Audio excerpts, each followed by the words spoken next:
ನಮಸ್ತೆ, welcome back to my channel. ಇವತ್ತು ಕರ್ಜಿಕಾಯಿ ರೆಸಿಪಿಯೊಂದಿಗೆ ಬಂದಿದ್ದೀನಿ. ಸಾಲಾಗಿ ಹಬ್ಬಗಳು ಬರ್ತಾ ಇದೆ. ಗೌರಿ ಗಣೇಶ ಹಬ್ಬ ಬರ್ತಾ ಇದೆ, ವರಮಹಾಲಕ್ಷ್ಮಿ ಬರ್ತಾ ಇದೆ, ಮಂಗಳಗೌರಿ ವ್ರತ ಮಾಡ್ತಿರ್ತೀರ. ಎಲ್ಲ ಹಬ್ಬಗಳಿಗೂ ಈ ಥರದ್ದೊಂದು ಕರ್ಜಿಕಾಯಿ ಮಾಡಿದ್ರೆ ಮನೆಯಲ್ಲೂ ತಿನ್ನೋರ್ಗೂ ತುಂಬ ಇಷ್ಟ ಆಗುತ್ತೆ. ಮತ್ತು ದೇವ್ರ ಮುಂದೆ ನೈವೇದ್ಯಕ್ಕೆ ಇಡೋಕ್ಕೂ ಕೂಡ ಇದನ್ನು ಮಾಡ್ತಾರೆ ಕೆಲವರು.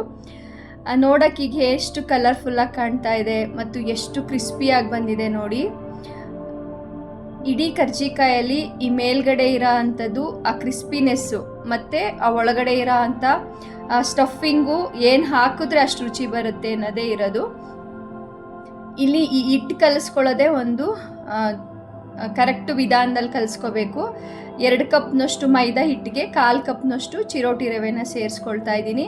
ಇಲ್ಲಿ ಒಂದು 4 ಸ್ಪೂನಷ್ಟು 4ರಿಂದ 5 ಸ್ಪೂನಷ್ಟು ಎಣ್ಣೆನ ಬಿಸಿ ಮಾಡಿ ಸ್ವಲ್ಪ ಅಂದರೆ ಒಂದು ಪಿಂಚಷ್ಟು ಉಪ್ಪು ಮತ್ತು ಒಂದು ಸ್ವಲ್ಪ ಅಂದರೆ ಒಂದು ಉಪ್ಪೆಷ್ಟು ಹಾಕಿದ್ದೀನಿ ಅಷ್ಟೇ ಸ್ವಲ್ಪ ಅಡುಗೆ ಸೋಡಾನ ಬಳಸ್ತಾ ಇದ್ದೀನಿ.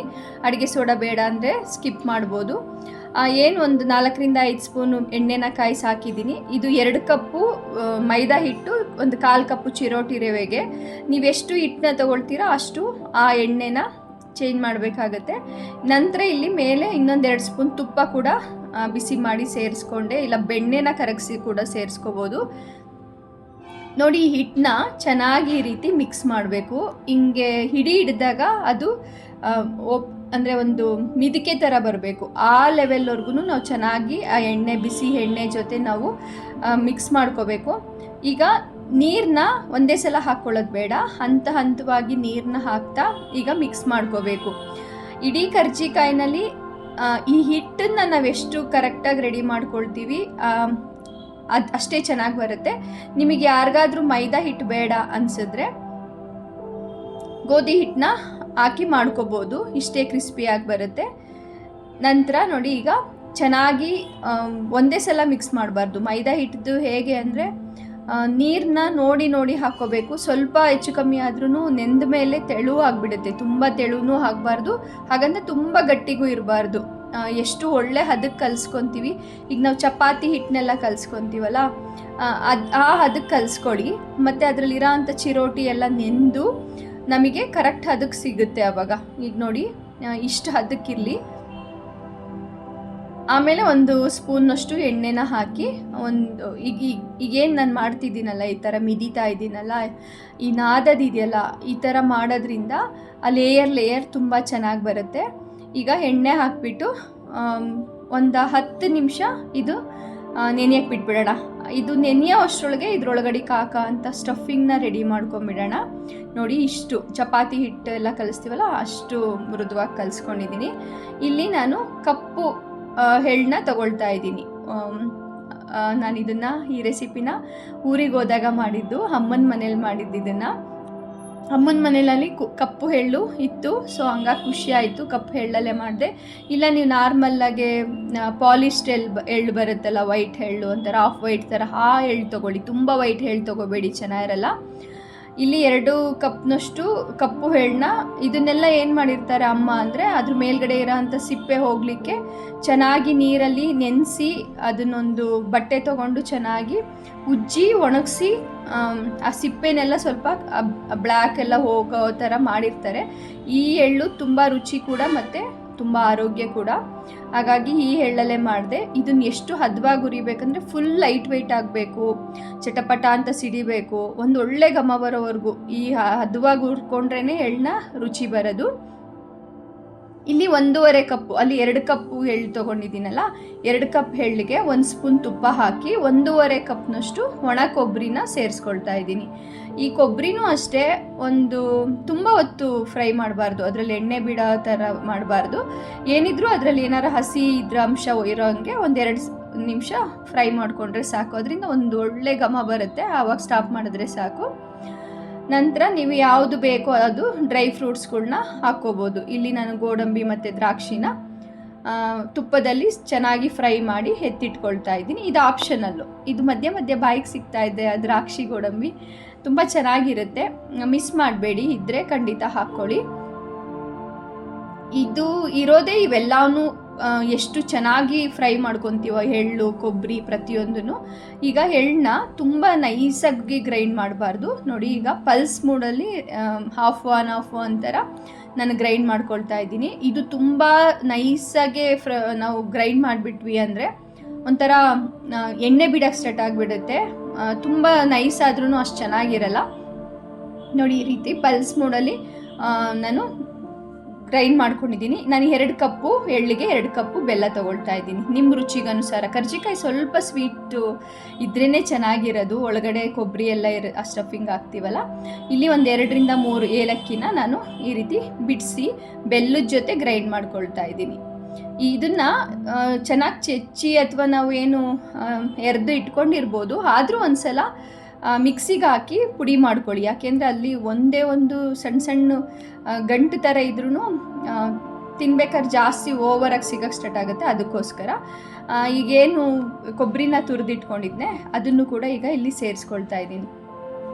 ಇವೆಲ್ಲವೂ ಮಿಕ್ಸ್ ಮಾಡೋ ಅಷ್ಟರೊಳಗಡೆ ಆ ಎಳ್ಳು ಬೆಲ್ಲ ಕೊಬ್ಬರಿ ಅದ್ರ ಘಮ ಎಷ್ಟು ಚೆನ್ನಾಗಿ ಬರ್ತಾ ಇರುತ್ತೆ. ಕೆಲವ್ರು ಸಕ್ಕರೆ ಬರೀ ಕಡಲೆ ಹಿಟ್ಟಲ್ಲಿ ಮಾಡ್ತಾರೆ, ಅದಕ್ಕಿಂತ ಈ ರೀತಿ ಮಾಡಿ ನೋಡಿ.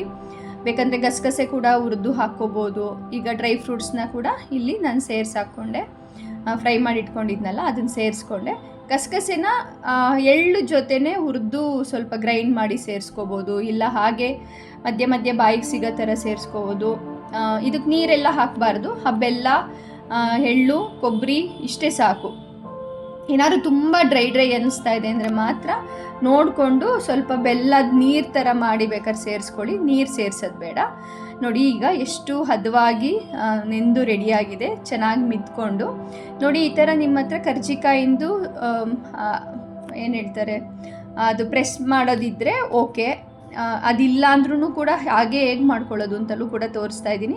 ನಾವು ಪೂರಿ ಎಲ್ಲ ಹರಿತೀವಲ್ಲ ಆ ರೀತಿ ತುಂಬ ತೆಳುಗೂ ಹರ್ಕೋಬಾರ್ದು, ಹಂಗಂತ ತುಂಬ ತಿಕ್ಕಾಗೂ ಇರಬಾರ್ದು. ಯಾಕೆಂದರೆ ತುಂಬ ತೆಳು ಆದರೆ ಈ ರೀತಿ ಎಲ್ಲ ನಾವು ಸ್ಟಫಿಂಗ್ ಮಾಡೋ ಅಷ್ಟರೊಳಗೆ ಕಟ್ಟಾಗೋದು, ಬೇಯ್ಬೇಕಾದ್ರೆ ಕಟ್ಟಾಗೋದು ಅಷ್ಟೊಂದು ಚೆನ್ನಾಗಿರಲ್ಲ.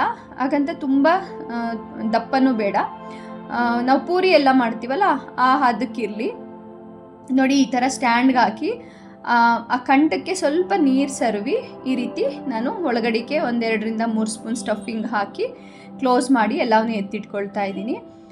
ಇಲ್ಲೇನು ಗೊತ್ತಾ, ಇದನ್ನು ಕರೆಕ್ಟಾಗಿ ಮಾಡಬೇಕು. ನಾವಲ್ಲಿ ಯಾಕೆ ನೀರು ಸರುತ್ತಾ ಇದ್ದೀನಿ ಅಂತ ಅಂದರೆ, ಅಥವಾ ನೀವು ಒಂಚೂರು ಮೈದಾ ಹಿಟ್ಟನ್ನ ಮಿಕ್ಸ್ ಮಾಡಿ ನೀರು ಜೊತೆ ಬೇಕಾದ್ರೂ ಈ ರೀತಿ ದಡಕ್ಕೆ ನೀರನ್ನ ಹಚ್ಚಿಬಿಟ್ಟು ಈ ರೀತಿ ಒಳಗಡೆ ಸ್ಟಫಿಂಗ್ ಹಾಕಿ ಪ್ರೆಸ್ ಮಾಡ್ಕೊಳ್ಳಿ. ಯಾಕೆ ಅಂದರೆ ನಾವು ಆಯಿಲ್ಗೆ ಹಾಕಿದಾಗ ಏನಾದರೂ ಬಿಟ್ಬಿಡ್ತಂದರೆ ಅದು ಫುಲ್ ಆಯಿಲ್ನೇ ಎಲ್ಲ ಹಾಳು ಮಾಡಿಬಿಡುತ್ತೆ, ಒಂಥರ ಕಪ್ಪಗಾಗುತ್ತೆ, ಮತ್ತು ಆ ಕರ್ಜಿಕಾಯಿ ಮೇಲ್ಗಡೆ ಎಲ್ಲ ಕೂರಕ್ಕೆ ಸ್ಟಾರ್ಟ್ ಆಗುತ್ತೆ. ಸೊ ಆಯಿಲ್ ಹಾಳಾಗಕ್ಕೆ ಸ್ಟಾರ್ಟ್ ಆಗುತ್ತೆ. ಅದಕ್ಕೋಸ್ಕರ ಇದನ್ನು ನಾವು ನೀಟಾಗಿ ಸ್ಟಫಿಂಗ್ನ ಸೆಕ್ಯೂರ್ ಮಾಡ್ಕೋಬೇಕು. ನಿಮಗೆ ಈ ಥರದ್ದೊಂದು ಏನದು ಪ್ರೆಸ್ ಮಾಡೋದಿಲ್ಲ ಅಂದರೆ ನೀವು ನೋಡಿ ಈ ಥರ ಪೂರಿ ಥರ ಹರಿದ್ಬಿಟ್ಟು ನಿಮ್ಗೆ ಎಷ್ಟು ಶೇಪಿಗೆ ಬೇಕೋ ಅಷ್ಟುದ್ರದ್ದೊಂದು ಒಂದು ಸ್ವಲ್ಪ ಶಾರ್ಪ್ ಇರೋ ಅಂಥ ಕಂಠದ ಬಾಕ್ಸ್ ತೊಗೊಂಡು ಕಟ್ ಮಾಡ್ಕೊಳ್ಳಿ. ನೋಡಿ ಕಟ್ ಮಾಡಿ 1-2 ಸ್ಪೂನು ಅದು ಏನು ಎಳ್ಳು ಕೊಬ್ಬರಿ ರೆಡಿ ಮಾಡಿದ್ವಿ ಅದನ್ನು ಹಾಕಿ ಮತ್ತು ಕಂಠಕ್ಕೆ ಸ್ವಲ್ಪ ನೀರನ್ನ ಸರವಿ ಈಗ ನಾನು ಅದನ್ನು ಫೋಲ್ಡ್ ಮಾಡೋದು ಹೇಗೆ ತೋರಿಸ್ತಾ ಇದ್ದೀನಿ. ನೀವು ನಿಮ್ಮ ಹತ್ರ ಸ್ಟ್ಯಾಂಡ್ ಇಲ್ಲ ಅಂದರೆ ಈ ರೀತಿ ಕೂಡ ಮಾಡ್ಕೋಬೋದು. ಏನಂದರೆ ಆ ಒಳಗಡೆ ಹಾಕಿರೋ ಅಂಥ ಎಳ್ಳು ಕೊಬ್ಬರಿ ಬೆಲ್ಲ ತುಂಬ ಚೆನ್ನಾಗಿರುತ್ತೆ. ನೀವು ಬೇಕಾದ್ರೆ ನೋಡಿ, ಸಕ್ಕರೆ ಮತ್ತು ಕಡಲೆ ಹಿಟ್ಟಲ್ಲಿ ಕೆಲವ್ರು ಮಾಡಿರ್ತಾರೆ, ಅದಕ್ಕಿಂತ ಈ ರೀತಿ ಮಾಡಿ ನೋಡಿ. ನೀವು ಇದ್ರದ್ದು ಏನು ಹೇಳ್ತೀರಾ, ಇನ್ನೊಂದು ಸಲ ಕರ್ಜಿಕಾಯಿನ ಎಳ್ಳು ಬಿಟ್ಟು ಬೇರೆ ಇದರಲ್ಲಿ ಮಾಡೋದೇ ಇಲ್ಲ. ಮತ್ತು ಆ ಸ್ಟಫಿಂಗ್ ಇದೆಯಾ ಅಂದರೆ ಮೇಲ್ಗಡೆ ಕ್ರಿಸ್ಪಿನೆಸ್ ಬರೋಕ್ಕೆ ನಾನೇನು ಎಣ್ಣೆ ತುಪ್ಪ ಚಿರೋಟಿ ರವೆ ಅದೆಲ್ಲ ಹಾಕಿ ಕಲಿಸ್ಕೊಂಡಿದ್ದ ರೀತಿ ಇತ್ತಲ್ಲ, ಅದು ಕೂಡ ತುಂಬ ಇಂಪಾರ್ಟೆಂಟು ಈ ರೆಸಿಪಿನಲ್ಲಿ. ಎಲ್ಲವನ್ನೂ ನಾವು ಈ ರೀತಿ ಸ್ಟಫಿಂಗ್ನ ರೆಡಿ ಮಾಡಿ ಇಟ್ಕೋಬೇಕು. ಒಂದು ಸಲಕ್ಕೆ ಒಂದು ಬಾಣಲಿಗೆ 5ರಿಂದ 6 ಒಟ್ಟಿಗೆ ಹಾಕಿ ಬೇಯಿಸ್ಕೊಳ್ಳೋದ್ರಿಂದ ಇದಕ್ಕೆ ಸ್ವಲ್ಪ ಯಾರಾದರೂ ಸಹಾಯ ಮಾಡೋಕ್ಕಿದ್ರೆ ತುಂಬ ಚೆನ್ನಾಗಿರುತ್ತೆ. ಒಬ್ರು ಈ ಥರ ಎಲ್ಲ ಹರಿದು ನೀಟಾಗಿ ರೆಡಿ ಮಾಡಿ ಕೊಡ್ತಾಯಿದ್ರೆ ಇನ್ನೊಬ್ಬರು ಬೇಯಿಸ್ಬೋದು. ಇಲ್ಲಿ ನಾನೇ ಎಲ್ಲ ನೀಟಾಗೆ ಅದನ್ನು ರೆಡಿ ಮಾಡಿಕೊಂಡೆ, ಅಮ್ಮ ಬೇಯಿಸ್ತಾ ಇದ್ರು ಆ ಥರ. ನೋಡಿ ಹಿಂಗೆ ಆವಾಗ ಇಬ್ಬರು ಮಾಡೋದ್ರಿಂದ, ಇಲ್ಲಾಂದರೆ ನೀವು ಫಸ್ಟ್ ಒಂದು ಸಲ ಎಲ್ಲವನ್ನೂ ಈ ರೀತಿ ರೆಡಿ ಮಾಡಿ ಒಂದು ಗಾಳಿ ಅಂದರೆ ಓಪನ್ನಾಗಿ ಬಿಡಬಾರ್ದು, ಒಂದು ಬಾಕ್ಸ್ಗೆ ಹಾಕಿ ಇಟ್ಕೊಳ್ತಾ ಬನ್ನಿ. ಇಲ್ಲ ಒಂದು ಕವರಲ್ಲಿ ಕವರ್ ಮಾಡಿಕೊಂಡು ಹಾಕ್ತಾ ಬನ್ನಿ. ಆಮೇಲೆ ಒಟ್ಟಿಗೆ ಒಂದಷ್ಟು ಆದಮೇಲೆ ನೀಟಾಗಿ ಬೇಯಿಸ್ಕೋಬೋದು. ಯಾಕೆಂದರೆ ಇದು ಒಂದು ಮಾಡಿ ಒಂದೊಂದೇ ಬೇಯಿಸೋದಲ್ಲ, ಒಂದು 4ರಿಂದ 5 ಒಟ್ಟಿಗೆ ಬೇಯಿಸ್ಕೊಳ್ಳೋದ್ರಿಂದ ಈ ರೀತಿ ಫಸ್ಟ್ ರೆಡಿ ಮಾಡ್ಕೋಬೇಕು. ನಾನೀಗ ಆಲ್ಮೋಸ್ಟ್ ಈಗ ಒಂದು ಸಲ ಹಾಕೋ ಅಷ್ಟನ್ನು ಮಾಡಿ ತೋರಿಸಿದ್ದೀನಿ ಆಲ್ಮೋಸ್ಟು. ಅದರದ್ದು ನೋಡಿ ಈ ರೀತಿ ಮಾಡಿ ರೆಡಿ ಮಾಡ್ಕೊಂಡ್ಮೇಲೆ ನೋಡಿ ಆಯಿಲ್ಲು ಚೆನ್ನಾಗಿ ಕಾದಿರಬೇಕು. ಚೆನ್ನಾಗಿ ಕಾದಿರೋ ಆಯಿಲ್ಗೆ ಸಿಮ್ಮಲ್ಲಿ ಇಟ್ಬಿಡಬೇಕು ಉರಿನ. ಯಾಕೆಂದರೆ ಆ ಮೇಲ್ಗಡೆ ಇದೆಯಲ್ಲ ಅದು ಒಂದು ಒಳ್ಳೆ ಹದಕ್ಕೆ ಬೇಯಲಿಲ್ಲ, ನೀವು ಹೈ ಉರಿಲಿಟ್ಟು ಬೇಯಿಸಿದ್ರಿ ಅಂದರೆ ನೋಡೋಕ್ಕೆ ಕಲರ್ ಬಂದುಬಿಡುತ್ತೆ, ಬಟ್ ಒಳಗಡೆಯಿಂದ ಆ ಕ್ರಿಸ್ಪಿನೆಸ್ ಬಂದಿರಲ್ವಲ್ಲ, ನೀವು ತೆಗೆದಿಟ್ಟಾಗ ಮೆತ್ತಗಾಗಕ್ಕೆ ಸ್ಟಾರ್ಟ್ ಆಗುತ್ತೆ. ಈಗೇನು ಎಣ್ಣೆಯಲ್ಲಿ ಈ ಥರ ನಾವು ಫ್ರೈ ಮಾಡ್ತೀವಲ್ಲ, ಆ ಮೇಲ್ಗಡೆ ಆ ಕಲರ್ ಎಷ್ಟು ಚೇಂಜ್ ಆಗ್ತಾ ಬರುತ್ತೆ ಅಂದರೆ ಆ ಒಳಗಡೆ ಅಷ್ಟರೊಳಗೆ ಆ ಕೊಬ್ಬರಿ, ಎಳ್ಳು, ಮತ್ತೇನು ತೆಂಗಿನ ನಾವು ಇದನ್ನು ಹಾಕಿದ್ದೀವಲ್ಲ ಬೆಲ್ಲ, ಅದೆಲ್ಲದು ಒಂಥರ ಮೆಲ್ಟಾಗಿ ಅದ್ರ ಜೊತೆ ತಿನ್ನೋಕ್ಕೆ ಒಂದು ಒಳ್ಳೆ ರುಚಿ ಕೊಡುತ್ತೆ ಕರ್ಜಿಕಾಯಲ್ಲಿ. ನೀವು ನೋಡ್ತಿದ್ದೀರಲ್ಲ, ನೋಡಿ ಎಷ್ಟು ಒಳ್ಳೆ ಕಲರ್ ಬಂದಿದೆ. ಇಷ್ಟು ಕಲರ್ ಬರೋವರೆಗೂ ಹಾಕ್ಬೇಕಾದ್ರೆ ಒಳ್ಳೆ ಚೆನ್ನಾಗಿ ಕಾದಿರಬೇಕು. ನೆಕ್ಸ್ಟು ಉರಿನ ಸಣ್ಣಗೆ ಇಟ್ಕೊಂಡ್ಬಿಡಬೇಕು. ನಾನೀಗ ಇನ್ನೊಂದು ಸಲ ಹಾಕಿ ತೋರಿಸ್ತಾ ಇದ್ದೀನಿ ನೋಡಿ. ಒಂದು 5ರಿಂದ 6, ನೀವು ಇನ್ನೂ ದೊಡ್ಡ ಬಾಣಲಿ ಇಟ್ಕೊಂಡ್ರೆ ಇನ್ನೂ ಒಂದೇ ಸಲ 5 ಒಂದು 10 ಹಾಕಿ ಬೇಯಿಸ್ಕೋಬೋದು. ಹಬ್ಬಗಳು ಬರ್ತಾ ಇದೆ ಸಾಲಾಗಿ. ಖಂಡಿತ ನಿಮ್ಮೆಲ್ಲರಿಗೂ ಈ ಕರ್ಜಿಕಾಯಿ ತುಂಬ ಇಷ್ಟ ಆಗುತ್ತೆ ಅಂದ್ಕೊಳ್ತೀನಿ. ಟ್ರೈ ಮಾಡಿದ ಮೇಲೆ ಹೇಗೆ ಬಂತು ತಿಳಿಸಿ. ನಿಮ್ಗೆ ಇಷ್ಟ ಆದರೆ ಆದಷ್ಟು ಶೇರ್ ಮಾಡಿ, ಲೈಕ್ ಮಾಡಿ, ವಿಡಿಯೋಕ್ಕೊಂದು ಹೈಪ್ ಕೊಡಿ. ತುಂಬ ರುಚಿಕರವಾಗಿರುತ್ತೆ, ತುಂಬ ಆರೋಗ್ಯಕ್ಕೂ ಒಳ್ಳೆಯದು. ಖಂಡಿತ ಈ ರೆಸಿಪಿ ಟ್ರೈ ಮಾಡಿದ ಮೇಲೆ ಕಾಮೆಂಟ್ ಸೆಕ್ಷನಲ್ಲಿ ತಿಳಿಸೋದು ಮರಿಬೇಡಿ. ತುಂಬ ಅಂದರೆ ಆ ಮೇಲ್ಗಡೆ ಇರೋದು ಆ ಕ್ರಿಸ್ಪಿನೆಸ್ಸು, ಒಳಗಡೆದು ಎಷ್ಟು ಟೇಸ್ಟ್ ಇರುತ್ತೆ ಅಂದರೆ ಅದ್ರ ಫ್ಯಾನ್ ಆಗಿಬಿಡ್ತೀರಾ ಅಂತ ಹೇಳ್ಬೋದು. ಮತ್ತೆ ಸಿಗುವ ನೆಕ್ಸ್ಟ್ ವಿಡಿಯೋದಲ್ಲಿ. ಬಾಯ್.